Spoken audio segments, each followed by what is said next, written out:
Ibig sabihin, the Philippines under BBM choose a side already and is already confirmed that sa meeting na to na it's choosing the side of the United States and its Western alliance because Zelensky is supported by US and the Western alliance. Now, if you have this kind of, admiration with Zelensky and, openly supporting Zelensky in that sense, it means also you are on the side of the United States and on the side of the Western alliance that supports Zelensky. Malinaw na yan kung ganyan ang kanyang mga statements. At ganyan din ang kanila meeting. Invite mo ba naman si Zelensky? Dapat ang posisyon kasi dapat ng Pilipinas, neutral ka.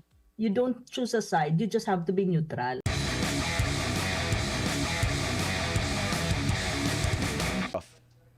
Ang nabasa ko sa kanilang press release galing sa official na press release ng Malacanang through the PCO o PCO ba yan? Ang sabi nila, ang parang invited pala, tayo pala ang nag-invite. I mean, the BBM pala ang nag-invite kay Zelensky na pumunta sa Pilipinas. To drop by? Drop by. Okay. So tayo talaga pala. Akala ko naman, nagpa-invite itong Zelensky. Tayo palang nag-invite. Anyways, so ang nakabasa ko is para daw magtatayo daw at magbubukas ng parang embahada dito sa Pilipinas. Pangalawa is nang hihingi ata ng tulong si Zelensky sa Pilipinas para daw mag-send ng mga mental health workers sa kanila kasi syempre may trauma, psychological things. The trauma itself of the current war, Ukraine crisis na yung Ukraine. Yun yung pinalutang nila doon sa kanilang press release. Pero ang basa ko kasi dyan, ganito lang yan kasimple. Actually, Zelensky is trying to kumbaga galvanize support not just from the European side but even from the Asia Pacific side para suportahan siya sa stand niya dun sa Ukraine crisis. And it's more, of course, against Russia. Kasi kung makikita mo, ang country na involved dyan, dalawa, Ukraine and Russia. So ganun ang kanyang format, ganun din naman talaga ang purpose ng na yan, ng tawag nito ng pag-uusap niya ni BBM at saka ni Zelensky. At saka isa pa dyan sa pinaka-importante na I think na purpose ni Zelensky is to convince or to reinforce yung attendance ni BBM sa Switzerland sa tinatawag nilang Peace Summit. May peace conference kasi. Kaso ang problema sa peace conference na yan that will happen anytime soon is hindi invited ang Russia. Which is, ang China, ang posisyon niya, hindi siya mag-a-attend. Probably other countries as well who have a neutral stand or a stand na gusto nila both sides will be present in that peace conference na manggaganap, hindi mag-a-attend. So ngayon, ang ni Zelensky is naiinis siya sa China kasi hindi mag-a-attend dun sa peace conference. Pero malinaw ang posisyon ng China eh.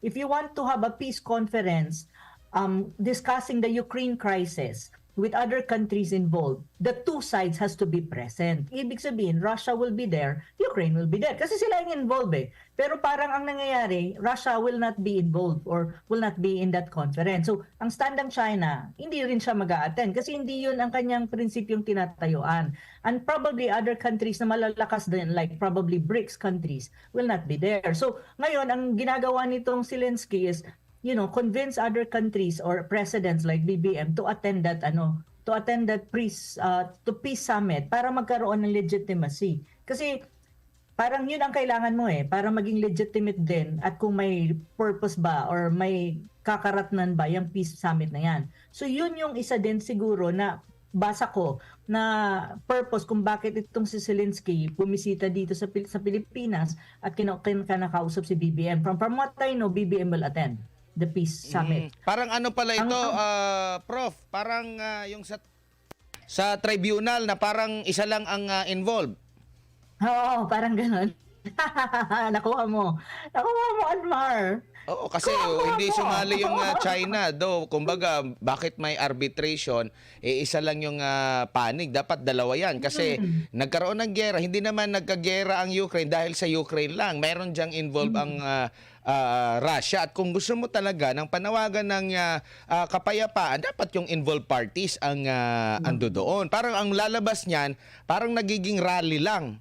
Parang, Parang one-sided na kasi ang labas One-side. niyan eh. So, one-sided siya. So, ang nangyari diyan, Admar at saka Sister Pilita is parang tawag nito. So, ang stand ng ibang countries na they want both sides to be there, hindi mag-a-attend talaga ng summit. And China is a very influential and a major power when you talk about these things. Kasi kung sino ang may leverage over Russia, if you really look at the world right now, ang country lang na may pinakamataas at pinakamalakas na leverage over Russia and even over Ukraine, kung titignan mo kasi tumutulong din ang China sa Ukraine sa mga humanitarian issues is China. So kapag ang China is not in that peace summit, it is not as if it will really come up with something na mangyayari. Yun yung mo kasi walang isa sa mga players mo which is Russia. Ngayon, ang pinakamagandang tanong din sa ganitong pagkikita ni Zelensky at BBM, which many people would actually right now, if you look at the social media, ang sinasabi nila, meeting between two puppets.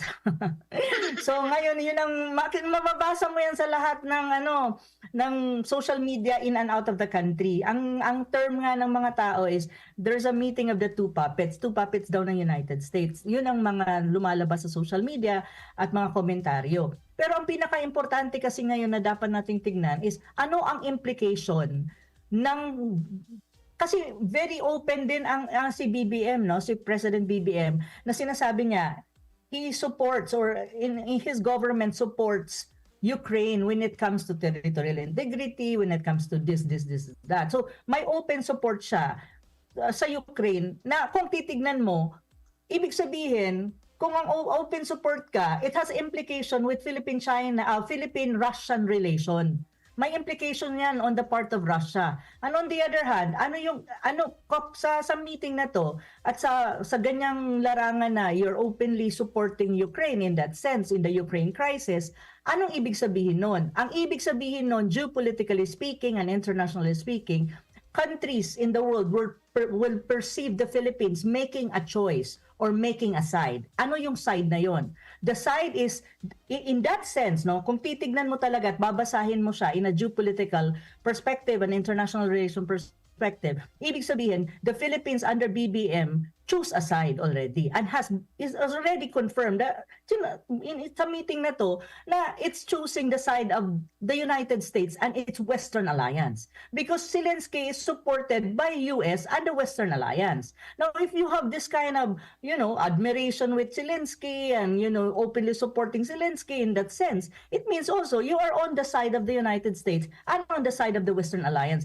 that supports Zelensky. Malinaw na yan kung ganyan ang kanyang mga statements. At ganyan din ang kanila meeting. Invite mo ba naman si Zelensky? Dapat, ang posisyon kasi dapat ng Pilipinas, neutral ka. You don't choose a side, you just have to be neutral. Kagaya ng ginawa ng China. Kasi sabi ng China, magpa-participate siya, ang kanila expectation, dapat both countries nire-recognize at ini-endorso itong peace summit na ito, both Russia and Ukraine. Equal participation of all parties. Fair discussion on all peace proposals. Yan yung gusto ng Chinese government. Yan yung malinaw na stand ng China. Kumbaga, parang ang purpose niyan, para simplihan natin, para yung nagrereklamo sa barangay. Tapos gusto mo, both parties andoon, di ba? May mga kasunduan, kung ano yung mapagkakasunduan niyan. Ang pumunta lang doon, yung isang party, na alam mo na kung ano sasabihin. Pabor talaga sa kanya yun. Di ba? Siyempre. Kung ito ay Swiss, kumbaga sila yung Switzerland mismo ang nag-organize nito, bakit hindi nila inimbita yung ang Russia? Kasi ba one-sided na? Feeling ko kasi dyan may mga na yan yung peace summit is a compromise thing na. It's I think being led by the Western Alliance din. Kasi if you look at the United States and the Western Alliance, most of the Western Alliance allies ng United States is from Europe. So feeling ko na yan na pag-usapan na nila to isolate China, to isolate Russia. Really. Bago lang si partner Pilita. Kasi ang gusto rin ng Russia, mag-host ang China, baka ganyan din yung iisipin na hindi, pabor yan sa Russia yan. Hindi, kasi sa kung ang China ang mag-host, both sides will be invited, definitely, I think. Yes, partner Pilita. Magandang hapon, Prof. Nako ha, talaga yung pagkapakikinig ko sa iyo, muntik na akong mawala sa aking akala ko na ako sa broadcast, nakakangalang ako sa inyong dalawa, no? Okay. Kasi totoo yun eh, napaka-simple, hindi ba? Kung merong party for all, ang hindi invited, ibig sabihin inatsapuere. Ganun lang naman kasimple yun. Ina-isolate talaga nila. Oo, They want to inatsapuere isolate talaga. Russia. Oo, at lalong makikita nung kabila, o kita mo pa peace ka, hindi mo naman ako inimbita. Lalong magagalit, hindi ba? Because it's quite insulting naman talaga. Oo. Okay, now I just want to go to that nga yung pagbisita dito at yung nangyayari sa Ukraine, ma'am, no? Punta lang ako doon sa sitwasyon na do you think meron bang nakikita tayong parallel dito between sa nangyayari ngayon sa Ukraine, 'di ba? Na pwedeng nangyayari sa kanila but it can be our future. Yes. Ibig sabihin yung parang parallel, no? And even with the president, makikita natin si President Zelensky, yung nalang pagbibisita ba niya? Yung biglaan, pupunta ako, bisita ako dito, yung nangihingi ng suporta. Pwede bang maisip din ng presidente natin na this can be me later on? Kapag medyo napasok tayo, no? So do you see that kind of parallel na parang kasi ang sinasabi ng Ukraine dito is mali ang inaakala ng mga iba na kaya lamang nag-umpisa ang gera at nagkagera is because nga sa kanilang pag-a-apply sa NATO as a member na parang nagpo-provoke sa Russia, no? Kasi mapapaligiran daw. Pero ang sinasabi talaga na talagang gusto ng Russia sila sakupin. No, With that's not or true. without that invitation. Parang ganun yung kanilang ine-expect. But that is not true. Kasi kung gusto lang ng Russiang sakupin ang Ukraine, hindi pa presidente si Zelensky, Russia can do it na. Kung yun ang gusto Dahil nila. before pa to, no? Okay. Diyos ko naman, tagal-tagal nilang magkatabi na bansa eh. At saka ang Ukraine was even a part of Russia before. So pwede na nila pasukin, ibig sabihin. Kung yun lang naman ang interest din talaga ng Russia, but that is not really the case. Ang Ukraine crisis, nag-start yan 2014 pa. Si President Putin pa ang nagsabi niya na, we have security concerns. Ang una nga yung NATO, wag kayong parang sinasabi, don't expand to our border. Tapos itong Ukraine, you stay neutral. Yun lang naman actually yung ano dyan eh. If you stay neutral, you're not be on the side of the United States, our security will not be threatened, sabi ni Putin at ng Russia, and then wala kayong problema. Pero the moment you move, we will protect our ourselves and our interests. But how about yun. Yung survival din nila. Pero yung mga iba na sumali sa NATO that also gave like a medyo shake na yung security, na apekto ng security ng Russia. And I don't know if it's kung Poland yun eh. Na nagkaroon din ng Poland kasi collateral pero damage hindi nila ginera. But why is it that Ukraine parang ginera nila? Yun yung hindi kasi point. Ang ano kasi ng ang point kasi ng Russia is okay, Ukraine ang Ukraine kasi talaga ang border eh. So if Ukraine will be controlled by the West, then Russian survival as a country will be triggered. Kasi alam naman natin ang geopolitical situation. The United States really wants to weaken Russia and wants to defeat Russia in every possible way. So yun yung problema doon. Yeah. Yun yung malaking problema doon. Kaya ngayon, ang nangyari, ang sabi ni itong si Putin, hanggang dyan lang kayo. Pag pumasok kayo dito, magkakaproblema tayo. Kasi kami, kumbaga ang nangyari kasi preemptive strike ang ginawa ng kumbaga inunahan niya eh. Before sila inunahan niya. Proactive sila, no? They evacuate kasi na. kumbaga yan eh. It's a game of perception. So kapag ikaw din ang nasa sitwasyon ng Russia, iniisip mo baka maunahan kami. Wala na. Parang bago mo ako suntukin, unahan na kita. Ako na muna. Ako na lang kasi kumbaga preventive kami sa side namin. So ganun siya. So wait lang ha. Nasa interview po ako. Tumatawag. Baka nag-message si Zelensky. ako si Zelensky. Tumatawa si Ayan na Zelensky. tuloy. Sabi ko, nasa interview ako, Sabi inaanap niya, kita. Can I explain my side? Can I explain my side? Gaganon Oo, ka. yun, ganun. So, ang nangyari Okay. dyan, pero kasi ngayon, ang pinaka-importante kasi dyan is to de-escalate the Ukraine tension.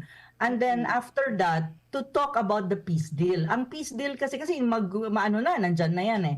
Ang peace deal kasi should have a political settlement. Pag tinawag mo kasing political settlement, that would be a discussion between the two sides. Hindi pwedeng one-sided yan, hindi pwedeng Ukraine lang yan. Dapat So, do you Russia and think- Ukraine would sit Okay. down and discuss things. And then countries like China and the United States or other countries in Europe or in other in the world is nandun sila as observer, mediator lang. Pero ang mag-uusap talaga dyan para ma-resolve yung conflict at magkaroon sila ng agreement is the two country without the interference of outside powers. And outside powers na sinasabi ko is the United States.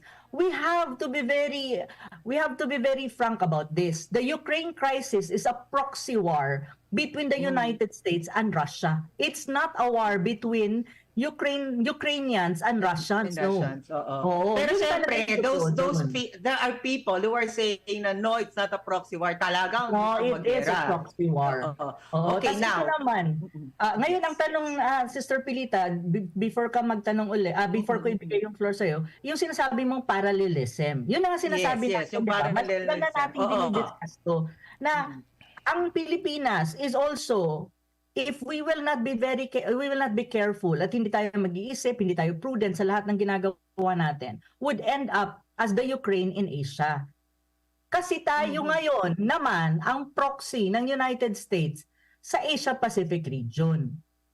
Yun ang parallelism doon. Kaya itong si BBM siguro nakaka-relate siya kay Zelensky. Hopefully nakaka-relate siya in a way na malaman niya na ang Ukraine is a proxy. Parang And he it's a should glimpse be of what can happen to the Philippines. Oo. So parang And to him as the president of the country, ha? Oo, kasi Pwede mong makita yung ginawa ng sarili mo proxy doon eh. ang Oo, Pilipinas, eh. no?